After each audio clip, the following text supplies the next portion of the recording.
Bonjour et merci d'être là. Aujourd'hui, nous allons parler des barrières limitantes. Qu'est-ce que c'est qu'une barrière limitante? Une barrière limitante, c'est ce qui nous empêche de réaliser nos objectifs la plupart du temps, quels qu'ils soient. Vous savez, cette barrière limitante, c'est ce comportement que nous avons toujours, qui nous nuit, nous en connaissons l'existence, même souvent nous en connaissons l'origine, et pourtant, ce comportement ne bouge pas, il est ancré en nous. D'où vient cet ancrage? Qu'est-ce qu'est donc cette barrière limitante? Alors dans le voyage auquel je vous invite aujourd'hui, nous allons bien sûr faire un tour dans le passé. Le passé, ne l'oubliez pas, le passé est un lieu de résistance, le passé résiste, le passé est un lieu de référence, mais attention, le passé ne peut être un lieu de résidence. Le petit voyage que nous faisons dans le passé est un voyage simplement pour valider certaines choses, pour essayer de les comprendre. Eh bien, nos barrières limitantes proviennent la plupart du temps de ce que nous avons connu dans notre enfance. Encore une fois, l'intention de nos parents n'est pas négative. Nous-mêmes, si nous sommes des parents, nous avons rarement une intention négative vis-à-vis de nos enfants. Mais nous copions des modèles.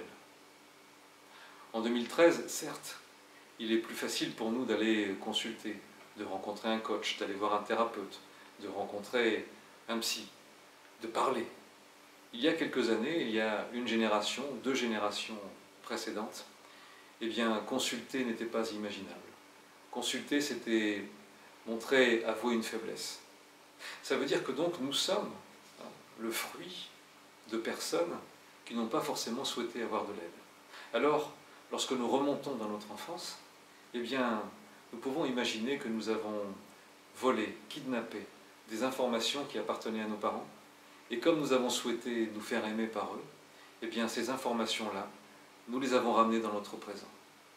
Et ces informations-là, eh bien parfois nous empêchent de vivre, tout simplement. Ça ne colle pas forcément à notre personnalité. C'est quelque chose qui, aujourd'hui, est une barrière, une limite à la convivialité, au rapport avec les autres. Ces barrières limitantes ne sont pas forcément de notre fait. Nous les avons acceptées. Et nous allons voir sur cette chaîne, dans les prochaines émissions, comment ancrer d'autres réflexes naturels pour pouvoir faire tomber ces barrières.